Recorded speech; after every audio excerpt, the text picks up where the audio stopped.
So there's a rabbi on the Upper East Side of New York named Chaim Steinmetz. He is the rabbi of a synagogue called Kehillat Jeshurun.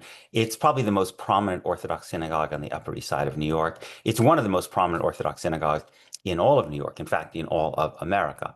And after Zohar Mamdani's victory in last week's election for mayor of New York, he wrote in a letter to his congregants, quote, "It's beginning to feel like the 1930s.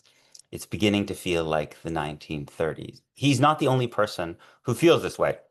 A prominent rabbi in the Hamptons on Long Island announced that he's going to build an entire Jewish day school because he's expecting so many Jews to flee New York City in fear and come out to Long Island, and he's going to build a day school for their children. Now, for many, many people, many non-Jews, but also many Jews, many progressive Jews, this is baffling. It just really, really hard to understand how people could look at Zohar Mamdani, a guy who won at least a third of the Jewish vote, a guy who's got tons and tons of Jews in his campaign, a guy who speaks again and again and again about Jewish safety and about his opposition to anti-Semitism, a guy who smiles constantly, that they would feel this level of terror just because Mamdani believes that Israel should be a state in which Palestinians and Jews are treated equally.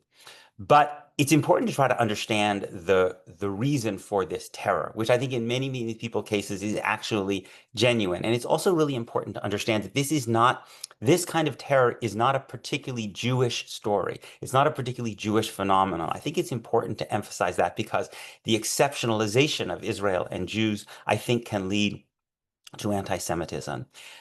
I think the best way to understand this terror is by recognizing that people who become very invested in political systems of group supremacy, in which one group, a religious, ethnic, racial group, has supremacy over another, that when you become deeply invested in that, you associate your safety, your identity with that system. The prospect of equality comes to seem extraordinarily frightening. Indeed, equality becomes in a way tantamount to death. The prospect of equality is associated with death or at least subjugation.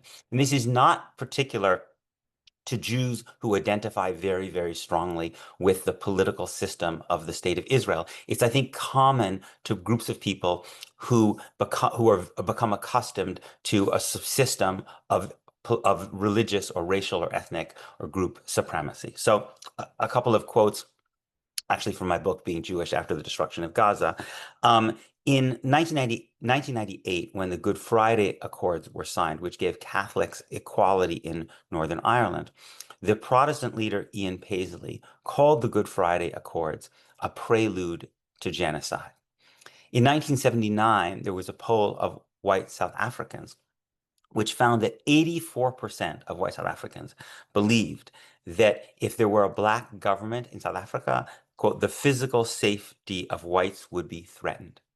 There's a wonderful book about white Southerners during the civil rights movement by the historian Jason Sokol. It's called There Goes My Everything, White Southerners in the Age of Civil Rights, 1945 to 1975. And Sokol writes, quote, "They thought in terms of white supremacy or black supremacy. If blacks gained rights, whites would correspondingly wear the yoke."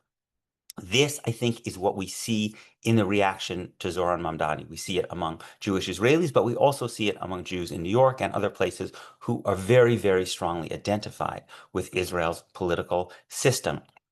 The idea that equality actually means the subjugation or even death of Jews. Now, of course, this is increased by the history of Jews that we have, of a deep history of oppression, persecution, indeed genocide. But you notice that even groups like, let's say, Protestants in Northern Ireland or white South Africans or white Southerners who don't have as dark a history of persecution as Jews do, still tend to see things the same way.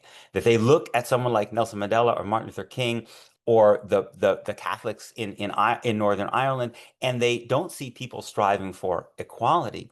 They see people striving for their subjugation, and they're particularly reinforced in that by the fact that these people who represent subordinate groups often have a great deal of anger towards these systems of supremacy, and in many cases even are involved in acts of violence. And I think it's in that framework you can start to understand why people can look at Zohar Mamdani and they might recognize that he seems like a nice guy, that he smiles a lot. They may even recognize that some Jews like him, that he's got Jews in his campaign, that he says he's against anti-Semitism. But none of that really penetrates if you very deeply associate the system of Jewish supremacy with your very safety. And so when you see, and these people are right to recognize that Zohar Mamdani is an opponent of Jewish supremacy. As he said, he doesn't believe that Israel should be a state that gives Jews legal privileges over Palestinians. He believes that all states should be based on a system of equality under the law. And although many Jews in New York are very accustomed to that idea and even would support that idea in the United States, their strong association with a system of Jewish supremacy in Israel means that it doesn't matter how much Mamdani smiles, and it doesn't matter how many, left-wing Jews he hangs out with. What he is proposing to do represents an enormously dangerous threat to the safety and well-being of Jews in Israel, and indeed, by extension, Jews around the world.